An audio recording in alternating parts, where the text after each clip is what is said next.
Hi everyone, Mrs. Carpenter here. I am a Title I teacher at the elementary. I teach reading with kids from kindergarten through 3rd grade. If you are working with me, you might be struggling a little bit in reading, so my job is to help you get caught up.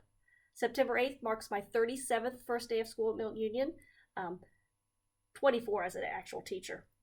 When you come to my room, things may look a little bit different, but not too much. What you're going to see mostly, you might see me in a mask, which I look like this.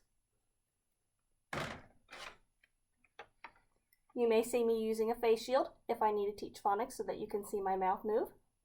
But no, if you can't see my mouth, there usually is one of these underneath it.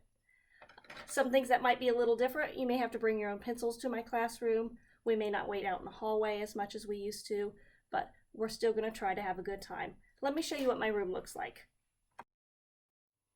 As you can see, my desks are just a little more spaced out than they normally are, and some extra desks in the room. We'll have some extra sanitizer around where we'll try to clean our hands more often, and we will clean off shared supplies. The best way to reach me is my email, which is right here, carpenterk@muschools.com. You can call me at 937-884-7920, extension 2119. Best time to reach me would be between 8 and 9 o'clock, or between 3:30 and 4.